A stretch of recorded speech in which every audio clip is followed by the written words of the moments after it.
Waggaa jahaan har'aa waxabajii 22 bara 2012 guyyaanis wixxata. Aceen koo ganama irriibarraa ka'ee uffata jijjiiree ba'uuf ariifata. Anoo humnaan qabu waa tokko siin godhu du'ee baaduun silee ansinii hirraanfadhu. Ciree nyaadhu bahii maaliif ariifatta jedhee isa gaafannaan kiyyuu koo hin nyaadhu ani nan jarjaraa dallaa ijaarsisuuf dhagaa buuseen jira laaqana nan nyaadha amma dafeen baha jedhee na dhungatee nagaan ooli jedhee nagaa natti dhaammate.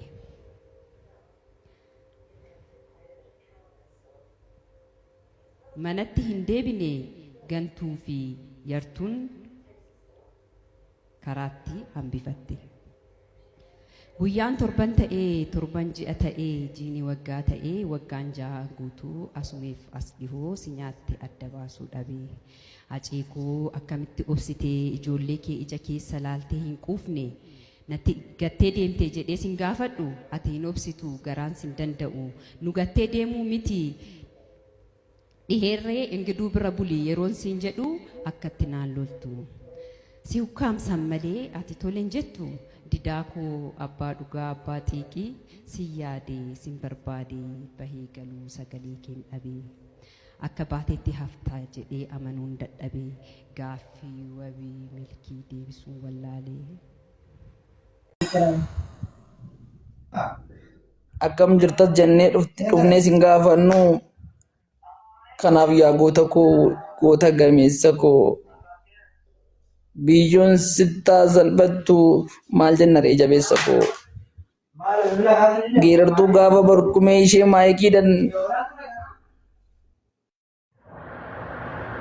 Geerartuu gaafa markumee yaasa maayikiidhan garaa diinaa gubee. Acee koo fakkaattiin kan keen jiru. Akkatti dubbattu beektaa bakka itti dubbattu beektaa. Raamoti kan boru wageegta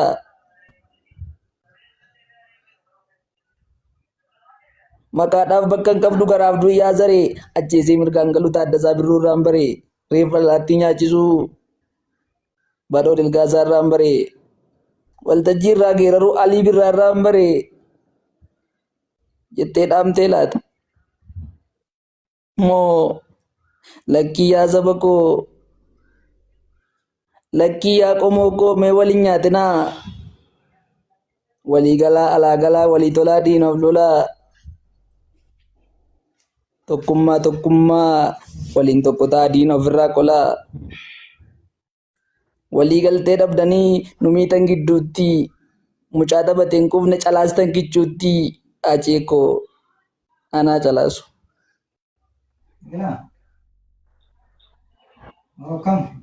Kana booda hin dandeenye nagaan naa tura galatooma hin dandeenye.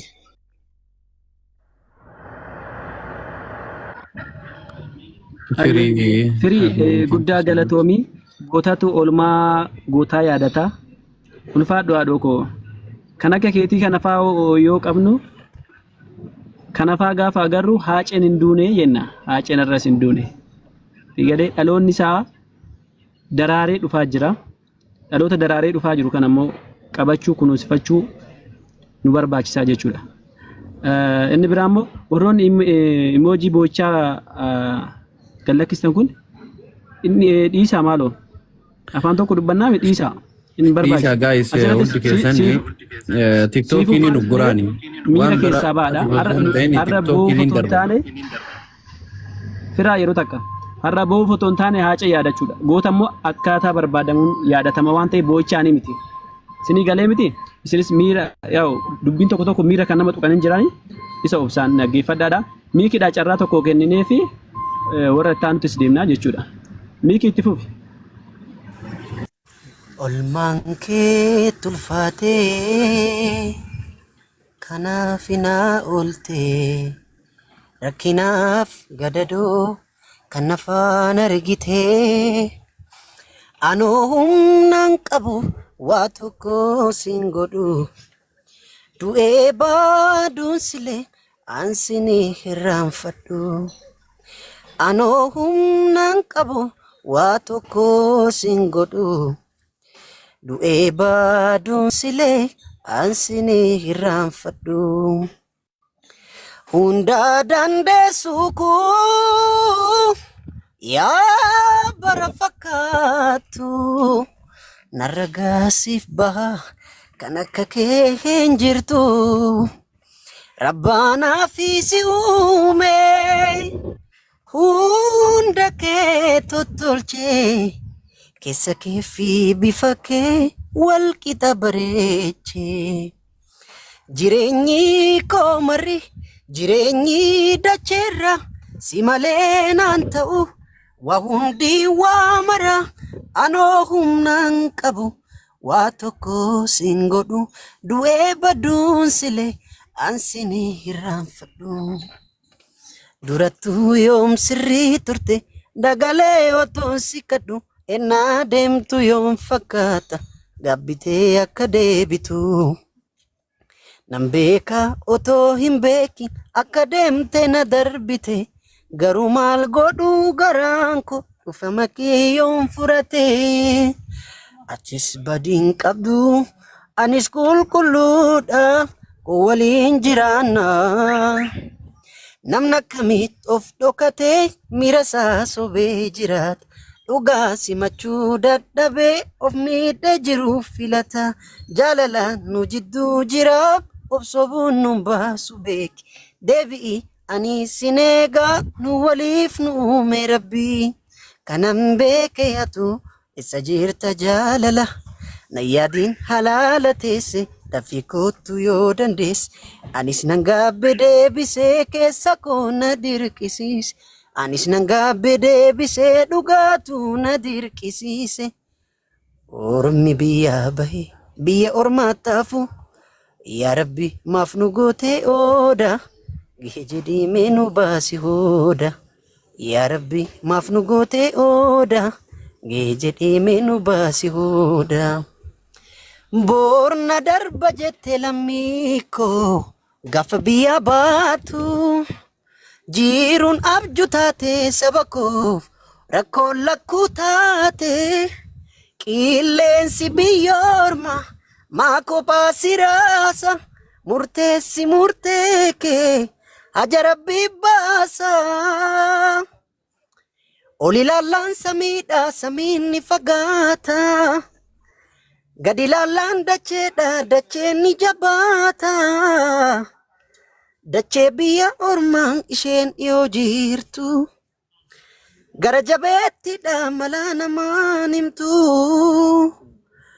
ormi biyyaa bahe maal qananii qaba biyya isaa yaadate yaadaan qalbii caba anaan ananii yaa lammiitiyya anaan anaa yaa qomootiyya anaan ananii yaa sabaatiyya anaan nyaatu yaa qomootiyya nu yaadadhu yaa rabbiitiyya nu yaadadhu yaa gooftaatiyya yaa rabbi nu gaatu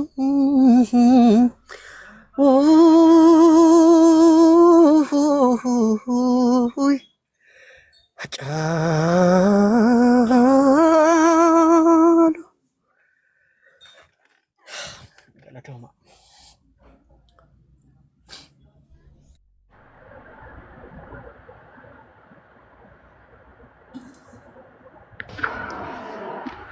Siifuu hundi keessanuu guddaa galatoomaa isiniin jenna amma deemuuf jirra galgala sol arguu dandeenya rakkoon hin jiru guyyaa gaarii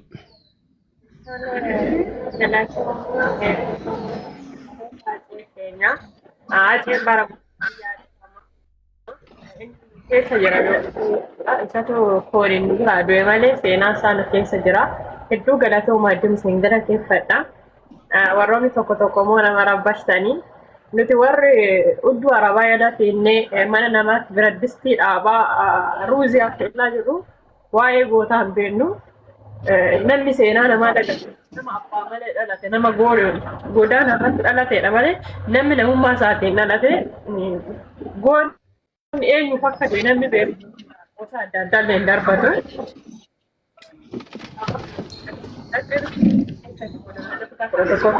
hedduu dhabne numaaf wareegama malee yookiin ofii isaaniitiif faayidaa isaaniitiif gahee isaanii maallaqatti nyaachuudhaaf wayin ofii isaaniitiif gochuuf osoo hin taane numaaf jedhanii oromicha dhaabaa isaatti gandummaatti hojjettanii wanni akkanii otoo hin taane isaan saba hundumaaf qabsaa kan turanidha.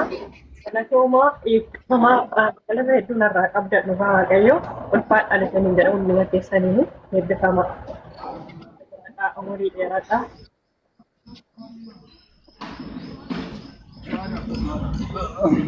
Badhaasa dhugaa dubbachuuf sagaleen kan keellee wanti ati nu qoodaa turtellee yaadachiisa baay'eedha. Na badhaasa hundi keessaniyyuu namni 1,000 wayii fooloo godhaani. Inna badhaasa guyyaa gaarii siif haa ta'u siin jedhaanis obboleessi kee baay'een si jaaladha baay'ee si dinqisiifadha.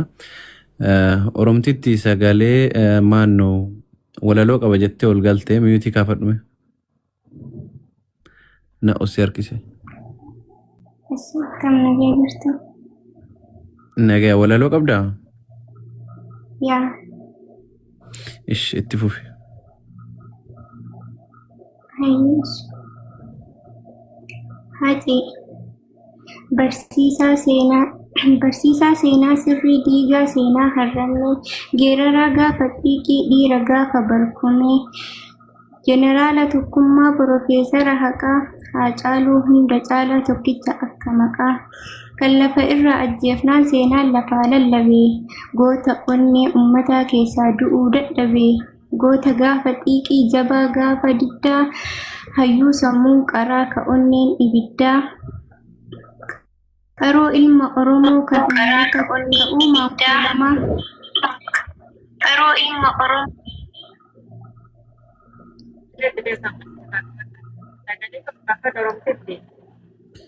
Sorry. Amma itti fufi. Fooloo godhaani Oromtitti jajjabee isaanii gaa'is hundi keessan. Itti fufi. Qaroo ilma Oromoo ka uumaan kuulamaa qeerransicha amboo yaa ilma tuulamaa. Akka jedhee haaceen na yaadataa jirtu moona dagattan Oromoo. Ani haacee hundeessaatii dhalataa mucaa amboo utubaa ogeessaatii birmataa guyyaa rakkoo. Oromoon kaabaa kibbaa jirtu fooniif lafeen koo qomoon koo bahaa fi lixaa jirra jedhaa koodee koo gurra kan koo biyyeen duutus ija koon isin arguu dhabee akkam jirtu jaallan koo jaallan irbuu koo qabee isiniifan dhangalaasee bishaan miti dhiiga koo mee ittiin naaf tokkoo ma'a injifadhaa diina koo. Haacee jedhaa ooluun hin ta'u galaa koo bakka isiniif buuseeraa guddifadhaa ilmaan koo hedduun keessan na faarsitanis maaluma galaan koo kaayyoo kan koo galmaan ga'aa hin nyaatinaa irbuu koo kaayyoo kan koo galmaan ga'aa hin nyaatinaa irbuu koo isinittan kennee deeme imaanaa saba guddaa ani isiniif akeekee dhaloonni itti muddaa ani isiniif akeekee dhaloonni itti muddaa galatooma. Thank you so much Oromtitti Habibti. Thank you. Baay'ee si dinqisiifadheen jira. Guddaa tokko na galatoomi. Biyyee jalaa qoqqooqaa biyyoo jalaa hundumaa danda'ee baadhee naaf guddistuu laata wabii koo sinittan laadde giiftii koo sinittan laadde anoo biyyoon ganna qabee danda'een jiraadha. Sinoo na yaadattuu laata guyyaa haccee jettanii na faarfattuu laata. Ani amboof hin duune yookaan ammoo Wallaggaa si yaadeera Oromoo koo yoomi guyyaa wal argaa. Ani Arsiif hin duune yookaan ammoo Baalee yookaan Salaalee garuu gaafa gandummaa wal faarsitan madaan koo natti caale. Ilaa ani Wallaggaa ani Shawaa jettanii waliin qoodinaa gandaanii nuti Oromoon tokko hin faffaca'inaa addaanii.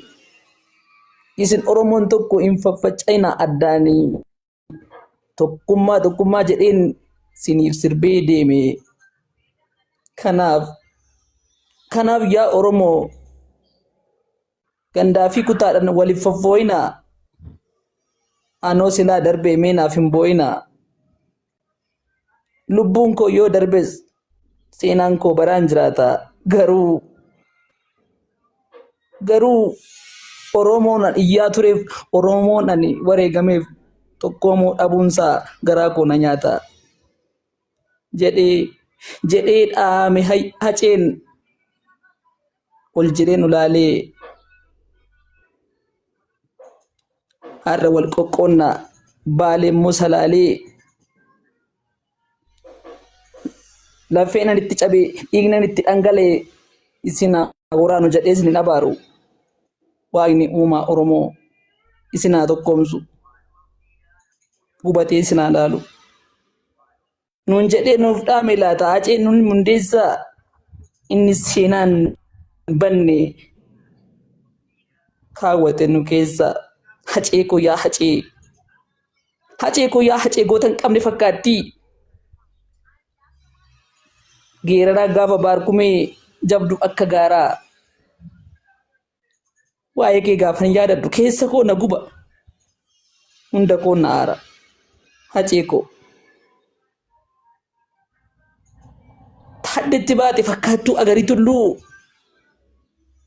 gadi jenneef bullaaf malee sodaa jalatti hin bullu elemoon eessuma kooti abbisheen abbaa kooti waaqoon wasiila kooti hacee koo jabduu koo atoo goodeer kooti of biraa si dhabuun baay'ee natti qorre natti karfaffaa'e anoo gaafa guyyaa si bira dhufa arraaf obsee taa'ee gaafan dhufe ofitti na qabisittan gala kooduu oolee bula malee dhufuun kiyya sin oolu guddisa garaa guddattuu kudeeda hundeessaa boossaa guddisa garaa guddattuu maalan godhare hacee koo si dhabuun koonollee boo'es dhiisee hundattuu dhugaa kee hin gatin haqni kee hin badin dhugaa kee waaqayyoon nuuf barbaadu ila walaloo xumureera waan akkasii dhaamee deema maal inni beektani harri kan yaadachaa jirru goota keenya goota jabaa goota onneen gaaraa kan fakkaate takka hin qabne kan nuuf jedhee wareegame Oromoodhaaf jedhee kan wareegame kan Oromoo qofa miti addunyaa guutuun namni isa faranjiin illee kan isa dinqisiifattu hacee gaafa jedhan kan lafti raafamtu goota akkasii of biraa dhabnee kun waggaa jaaguunneerra inni gaafa Oromoo jirtu nuun jedhee jireenya keenya nu gaafachaa ture nuti garuu har'a dhugaa isaa dhabnee kun waggaa jaaguunneerra obbolaa lamaantu wal ciree wal nyaachaa waggaa jaaguunne asii gandummaa jennee achiis gandummaa jennee gandummaaf farsaa ol warri gandummaadhaan haceen gandaaf jedhee hin duune wallaggaaf hin duune haceen shawwaadhaaf hin duune haceen amboof hin duune haceen warri maqaa gandummaatiin afarsaa oltan lafeen hacee hundee qoree teessin awuraan dhiigni hacee hundee galaana teessin afuratu warri maqaa gandummaatiin seenaa gosa darbanii seenaa abboota kalee balleessaa oltan kanaaf maqaa kanaan immoo haceen goota keenya goota jabaa akkasii of biraa dhabnee goota keenya goota jabaa akkasii guyyaa har'aa wal dhabnee afaan walii wallaallee dhugaa walii wallaallee ofii wal cabsaa wal sakaallee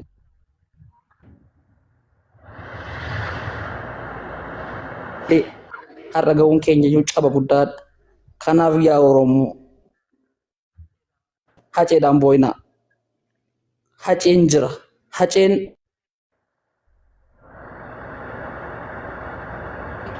lubbuu isaatu darbee malee seenaan isaa jira. Fakkaattiin isaa illee jira. Kanaaf hacee